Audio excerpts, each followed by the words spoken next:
They laughed at me. My own siblings. They called me a failure, a disgrace, someone unworthy of even attending their weddings. For years, I swallowed their cruelty in silence. But they had no idea I was building something far bigger than their approval. Now the tables have turned, and this time, I'm the one saying no. I was 26 when it finally hit me that I had never been seen as equal in my family. My siblings, 3 of them, older and younger, seemed to take pleasure in reminding me that I wasn't good enough. To them, I was always the one who couldn't get it together, the one who should have just stuck to something safe, the one who would never amount to much. They built lives that looked perfect on paper, degrees, careers, picture-perfect weddings. And me? I was the sister they excluded, the one they whispered about at family dinners, the one they pretended didn't exist when it came to important milestones. The sting of it wasn't just in their words. It was in their actions. One by one, I was left off the guest list for each of their weddings. I remember opening the mailbox, holding my breath, waiting for an invitation that never came. Feist, it was my oldest brother's wedding. It's just going to be a small ceremony, he said when I confronted him. But then I saw the photos online, over 200 guests smiling under twinkling lights while I sat alone at home. Next, it was my sister. She didn't even bother with an excuse. She simply told me, "You'll make it awkward. You never fit in with us." And when my youngest brother followed the same path, my chest ached with the kind of pain only family can inflict. It wasn't just about the weddings. It was about what they meant. Being cut out was their way of telling me I was nothing, that I didn't deserve a place at the table, that I was less than blood, less than kin, less than human in their eyes. I tried to ignore it. I told myself I didn't need their validation, that I was fine on my own. But the truth? It broke me. Nights alone in my tiny apartment, I'd replay their voices in my head. "You're nothing, Emily. You'll never succeed. You'll embarrass us if you show up." I buried myself in work, in silence, in the desperate hope that if I just worked harder, I could prove them wrong. But no matter what I achieved, to them, I was still invisible. The cruelest part? My parents went along with it. When my siblings decided I didn't belong, my parents didn't fight for me. They didn't insist that family should stick together. Instead, they shrugged it off. "You know how your brothers and sister are," my mom would say. "They just want things perfect." Perfect. As if my existence somehow ruined their illusion of the perfect family. I became the black sheep, the forgotten one. Holidays were the worst. Sitting at the end of the table, half-heard conversations swirling around me, while my siblings basked in the glow of parental approval. I'd cook, clean, save, and still feel like a ghost in my own home. It didn't matter how much I tried. I was never enough for them. But what they didn't know was that those long nights of rejection, those days of loneliness, were fueling something inside me. A quiet storm. While they mocked me, I was learning. While they laughed, I was building. And while they thought they'd cut me out for good, I was laying the foundation of something that would one day leave them speechless. I remember one Christmas vividly. My sister walked in, dressed in a designer gown, dripping in jewelry, bragging about the honeymoon house she and her husband had just bought in Florida. My brothers toasted each other, bragging about promotions, investments, connections. And me? I sat silently, listening. They barely looked my way, except when they needed another saving of food. That was the role I had been cast into, the savant, the extra, the holiday chef. That night, I cried myself to sleep, not because I wanted their approval, but because I wanted to stop caring. I wanted their words to stop cutting so deep. But no matter how hard I tried, the pain lingered. That was the night I made myself a promise. I swore I'd never beg for a seat at their table again. If they didn't want me at their weddings, I'd build my own halls bigger and brighter than theirs. If they thought I was nothing, I'd rise so high that they'd be forced to look up. And if they believed they could define me, I'd redefine myself in ways they could never imagine. The journey wasn't easy. I faced setback after setback, failure after failure. There were nights I doubted myself so deeply that I nearly gave in. But every time I heard their voices in my head, "You're a failure, Emily," I used it as fuel. They thought they'd broken me, but all they did was light the fire that would burn brighter than they ever expected. And here's the cruel irony. While they banned me from their weddings, mocking me for being less, I was building something none of them could ever dream of. An empire, piece by piece, brick by brick. While they looked down on me, I was rising, higher and higher, until the day would come when they'd be the ones knocking at my door. The outcast sister, the forgotten one, the servant. That was the role they gave me. But it wasn't the one I kept. Because deep down, even in the loneliest nights, I knew, one day, they'd regret every single time they made me feel small. And when that day came, I wouldn't be begging for a seat at their table. No, I'd be the one saying no. Family is supposed to be your anchor. But mine? They were the storm that kept trying to drown me. They forgot me long before I learned how to forget them.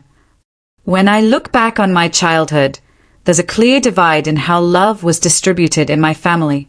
My siblings, 2 brothers and 1 sister, were the stars. Everything they touched was praised. Every achievement was celebrated. And me?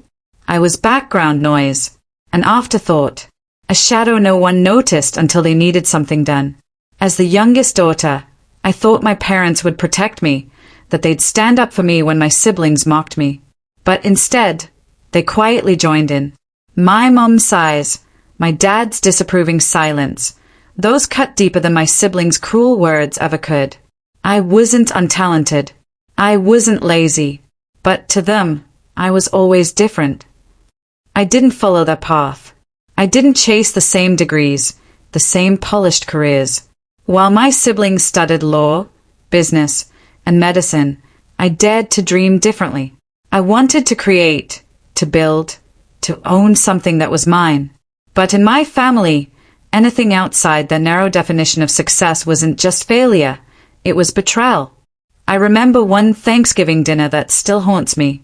Everyone was gathered around the table, bragging about their milestones. My sister was talking about making partner at her firm. My brother had just gotten promoted at his bank. My youngest brother, ironically the one closest to me in age, was boasting about his upcoming wedding, the invitations he made sure I never received. Then it was my turn. My mother asked, almost out of obligation, "So Emily, what are you doing with yourself these days?" The whole table went quiet, waiting for me to embarrass myself. I mentioned a small business I had just launched, my first attempt at building something real. They laughed. Actually laughed. My sister rolled her eyes and said, "That's cute." My brother snorted into his glass of wine. My father shook his head like I'd wasted not just my life, but his name. And in that moment, I realized something brutal. I wasn't family to them. Not in the way that mattered. To them, I was the failure they tolerated. The one they compared themselves to so they could feel better. I wasn't a daughter, or a sister, or even a person worthy of respect. I was just less. The cruelty only got worse as the years went on. When weddings started happening, it became the perfect excuse to cut me out completely. My sister's wedding was the hardest. I adored her once.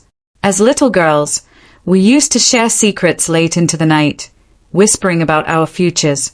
But when her big day came, I wasn't even told about it until after the photos appeared online. A glamorous venue, 1,000 lights, a dress that sparkled under chandeliers. And there she was, smiling wide, without me. I asked her why. "Why didn't you want me there?" Her response still burns in my chest. "You wouldn't have fit in, Emily. You'd make us look bad." Look bad? That was all I was to them. A stain, an embarrassment, a scar they wanted to hide. When my brothers followed suit, I shouldn't have been surprised.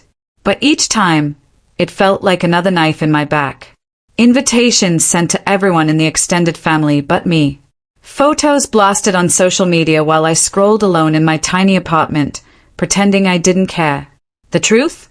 I cared more than I wanted to admit. I cared because no matter how much I told myself their approval didn't matter, I still wanted to belong. I wanted my mother to call me her pride. I wanted my father to look at me and see more than a disappointment. I wanted my siblings to see me as one of them, not the outcast, not the forgotten one, but a sister. But they never did. They only remembered me when they needed something. Babysitting, cooking, cleaning, playing the role of the holiday chef while they drank wine and toasted to themselves. I was never invited to the head table. I wasn't asked about my life, my dreams, or my struggles. I was simply there to save. It wasn't until one Christmas that the full weight of their cruelty hit me. I had spent hours preparing the meal, roasting the turkey, basting it perfectly, setting the table like it belonged in a magazine. And when the food was finally ready, my siblings barely said thank you. They loaded their plates, sat in the living room, and laughed about their glamorous lives while I stood in the kitchen, scrubbing pans.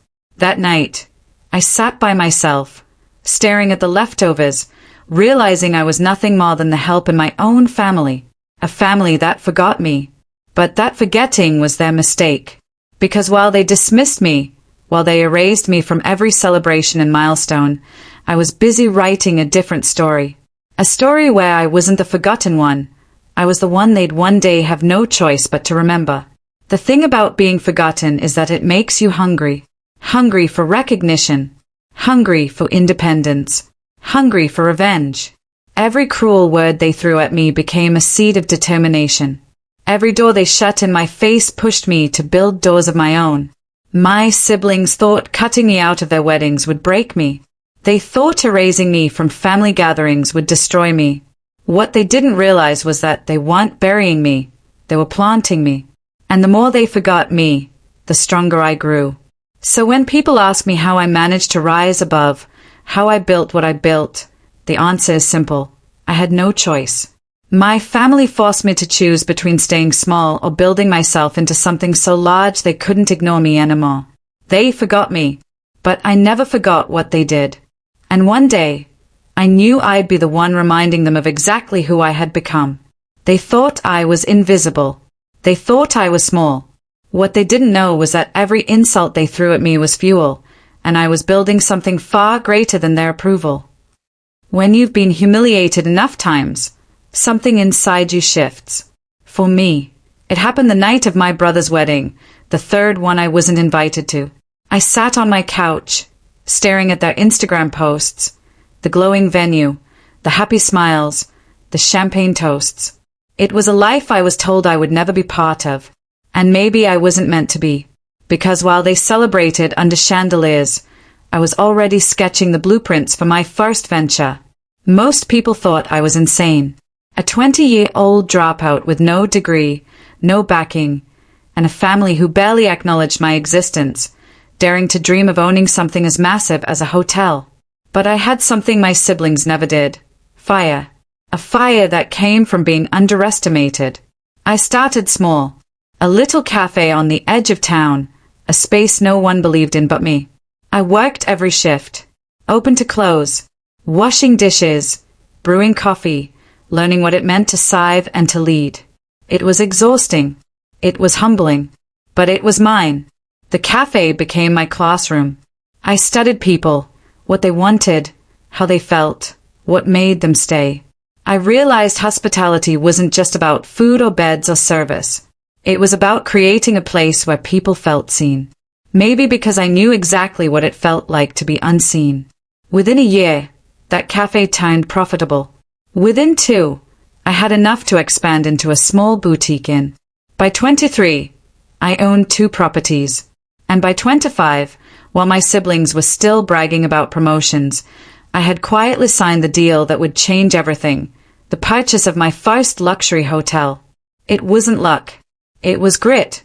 It was working when others slept, saying no to distractions, pouring everything I had into something bigger than myself. The irony wasn't lost on me. While my family thought I was the holiday chef in an apron, I was actually cooking up an empire. And the higher I climbed, the less I needed them. I'll never forget the day my bank manager looked at me across his desk, eyes wide, as he slid the contract back toward me. "Emily," he said, "do you realize what you've built here? This isn't just a business. This is the start of a chain. A chain.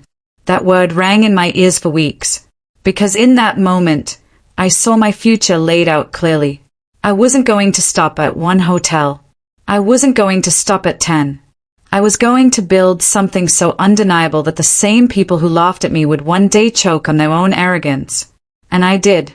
By 26, I had 7 luxury hotels across the country, each one carrying my brand, each one more successful than the last. My company was featured in magazines. Investors started calling me. Celebrities stayed in my penthouse suites. My staff looked at me with loyalty my family had never shown. The girl they once mocked for dreaming too small was now playing in a league they couldn't even afford tickets to. What made it sweeter was the anonymity. My siblings still had no clue. They were too self-absorbed to notice the young CEO being profiled in the news. They scrolled past articles about Emily Lane, the rising star of hospitality, not even realizing the sister they banned from their weddings was the same woman building a hotel empire from the ground up. And I let them. I let them believe I was still nothing. Because I wanted the reveal to come at the perfect moment. Not out of pettiness, though yes, part of me wanted revenge, but because I wanted them to feel what I had felt. That sting of being underestimated. That shock of realizing you had no idea who someone truly was. The best revenge isn't anger. It's success. And I tasted success every single day. From the moment I walked into my own lobby and saw guests whispering in of the chandeliers I had chosen, to the nights when I sat in my penthouse suite overlooking the skyline, reminding myself that I had built this life from nothing. But make no mistake, success didn't erase the pain. Every ribbon-cutting ceremony reminded me of the wedding invitations I never got. Every champagne toast in my hotels reminded me of the glasses I never clinked at family tables. Every proud handshake from business partners reminded me of the father who never shook my hand when I needed him to believe in me. That pain never left me. It lived inside me, just like the memory of every cruel word, every insult, every time I was made to feel less. And that pain became power. By the time Christmas rolled around again, I had already purchased another property, ironically in the same town where my siblings had once lived in superiority. And that's when the universe decided to twist the knife in the most poetic way possible. Because that Christmas, the family who told me there was no room at their table suddenly found themselves with no room anywhere else. Hotels across the city were fully booked. Venues were overflowing. And guess whose chain they came crawling to for help? Mine. The same siblings who once laughed at me. The same parents who once told me I'd never be good enough. The same family who had erased me from every memory worth keeping. The rise they never saw coming had finally arrived at their doorstep. And this time, the power wasn't in their hands. It was in mine. They once told me there was no room for me. Now they stood in my lobby, begging for the very thing they had denied me my whole life. For the first time, I wasn't the one asking. I was the one deciding. Christmas Eve.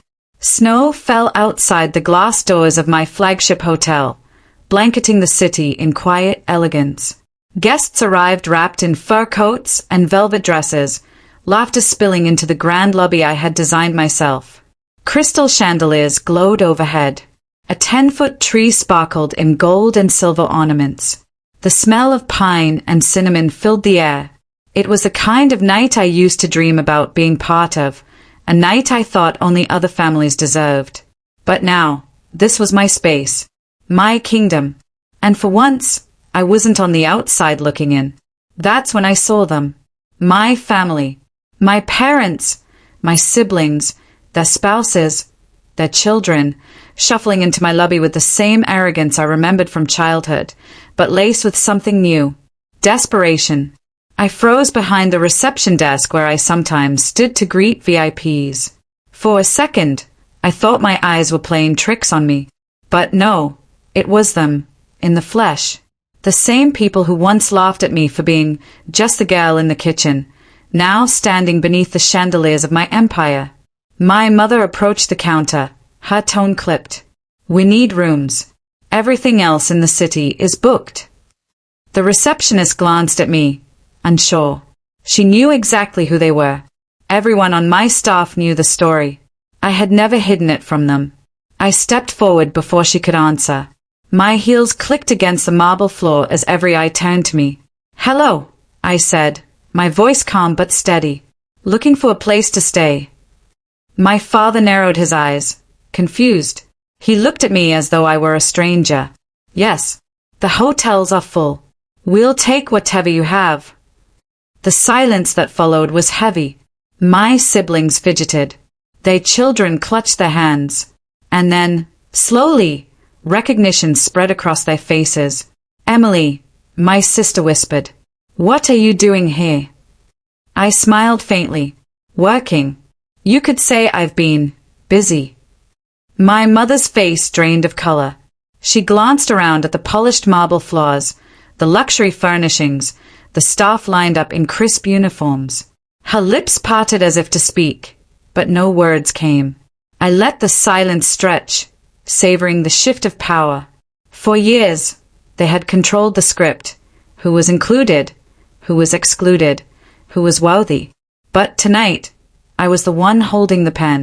Finally, my brother cleared his throat. "You work here?" I tilted my head. "Not quite. I own it." The words hung in the air like a thunderclap. My staff didn't flinch. They knew the truth. But my family's faces twisted in shock. My father's jaw clenched. My mother's hand flew to her chest. My siblings exchanged frantic glances. "You own this hotel," my mother stammered. "This one," I said, gesturing to the gold logo behind me. "And 6 others. I built them. From nothing. While you were too busy pretending I didn't exist." My voice didn't rise. I didn't need to shout. The quiet truth was enough to shatter them. My father tried to regain control, his voice hardening. "Emily, this is no time for games. We need rooms. Your family needs help." I almost laughed. Your family. Funny how the word only seemed to apply when it benefited them. Family. I repeated softly. "You mean the same family that banned me from every wedding? The same family that told me there was no room at Christmas? The same family that looked down on me because I wasn't good enough for your standards?" Their silence was my answer. I leaned closer, my tone firm. "You treated me like I was disposable, like I was the help. You erased me from birthdays, anniversaries, holidays. You told me I was a disgrace. And now you stand here, asking for space in the empire you never believed I could build." My siblings shifted uncomfortably. My father's face burned red. My mother whispered, "We didn't mean." But I cut her off. "Yes, you did. You meant every word, every dismissal, every insult. Every time you closed the door on me, you meant it. And I heard it. I carried it. And I turned it into this." I spread my hands, taking in the glittering lobby, the bustling staff, the guests clinking champagne glasses. My kingdom. They were quiet now. No excuses left. No lies that could undo what I had built. And then came the moment I had waited for. "You want rooms?" I asked. "I'm afraid we're fully booked, just like every other hotel in the city." My mother gasped. "But you're the owner. You can make an exception." I tilted my head, feigning thought. I could, but then again, you never made exceptions for me. The weight of my words landed. My siblings' eyes darted away, unable to meet mine. My father opened his mouth, but nothing came out. For years, I had been the one begging for a seat at the table. For years, I had been the one on the outside. But now, for the first time, there were the ones left out in the cold. And I was the one saying no. "Try the motel on 8th Street, I said finally. "They might still have space." I turned and walked away, heels echoing on the marble, leaving them standing there, stunned, speechless, powerless. My staff didn't question it. They followed my lead, continuing their duties as if nothing unusual had happened. The music swelled. Guests laughed. The world moved on. And for the first time in my life, so did I. Because this wasn't about revenge anymore. It was about freedom. Freedom from needing their approval. Freedom from chasing a family that never wanted me. Freedom to stand tall in the empire I built with my own hands. That night, as the snow fell outside and carols played through the lobby, I realized something. I didn't need to forgive them to move on. I didn't need to fix what was broken. I only needed to keep building. And I would, because while they had spent their lives trying to keep me small, I had already become something they could never contain. For years, I begged for their approval. For years, I wanted nothing more than to be included. But in the end, the greatest gift they ever gave me was shutting me out. I stood in my private suite, high above the glowing city skyline. From the floor-to-ceiling windows, I could see the streets dusted with snow, headlights weaving like streams of light. Somewhere down there, my family scrambled to find shelter. They were probably huddled in their car, arguing, pointing fingers, replaying the humiliation of being turned away. But I wasn't thinking about them anymore. Not really. For the first time in my life, I was thinking about me. All my life, I had lived in their shadow. My siblings were the golden children, successful, celebrated, invited everywhere. I was the mistake, the disgrace, the girl they laughed at when she said she wanted to build something of her own. They banned me from weddings. They banned me from holidays. They told me I wasn't enough, and I believed them for a long time. But the truth?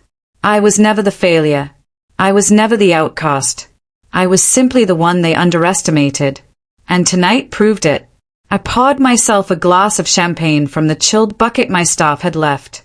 The bubbles sparkled like stars in the glass, golden and alive.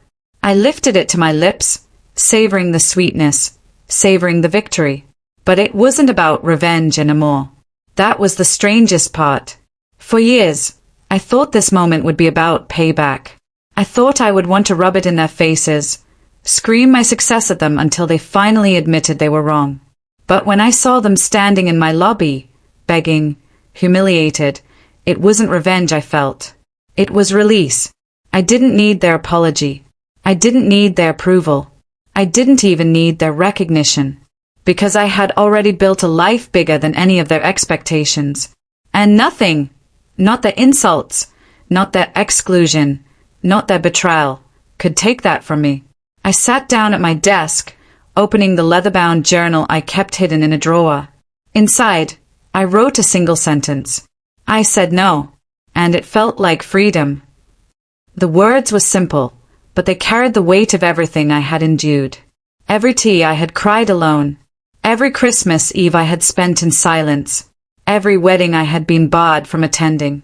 And now, finally, I had the final word. The city pulsed below me. My empire hummed around me. My staff worked tirelessly to make the night perfect for our guests, and not one of them looked at me like I didn't belong. Hey, I wasn't the forgotten child. Hey, I wasn't the unwanted sister. Hey, I was the creator, the builder, the owner, and I realized something profound. Maybe the reason my family had treated me the way they did was because they saw what I could become. Maybe deep down, they feared my strength. Because people only try to dim the light they know will one day outshine them. I raised my glass to the window, to the city, to myself. To freedom, I whispered. The next morning, I woke to headlines. A photograph of me in the lobby had surfaced. Someone had captured the exact moment I told my family no. It spread fast, shared by guests, whispered about online. The story of the disowned daughter who became the hotel queen. Reporters called, investors called, even celebrities called, wanting to host their events in my spaces. But not my family. Not one of them reached out again. And that was fine. Better than fine. Because for once, I wasn't waiting by the phone. For once, I wasn't the one left behind. I was moving forward. And the irony was, their rejection had been the very thing that set me free. If they had accepted me back then, if they had invited me to their weddings, their dinners, their Christmases, maybe I never would have found the strength to build my empire. Maybe I would have spent my life trying to fit into their box instead of breaking out of it. In a twisted way, I owed them thanks. Not for their cruelty, but for forcing me to stand alone. Because standing alone had taught me how to build something no one could take away. As the days passed, the memory of their desperate faces faded. They became just another chapter in my story. A painful one, yes, but also the chapter that made everything else possible. One night, weeks later, I returned to the lobby where it had all happened. Guests still bustled in and out, the chandeliers still glowed, the tree still sparkled. Nothing had changed. And yet, everything had. I stood there, breathing in the scent of pine and champagne, and I whispered to the girl I used to be, the girl who once cried herself to sleep because she wasn't invited, the girl who thought she would never be enough. You made it. You don't need them anymore. For the first time, she believed me. And so did I. Because the truth was, the final word wasn't about telling them no. It wasn't about turning them away. It wasn't about proving anything to them at all. The final word was mine. And it was this: I am enough. I always was. And no one, not my family, not my past, not my pain, could ever take that away again.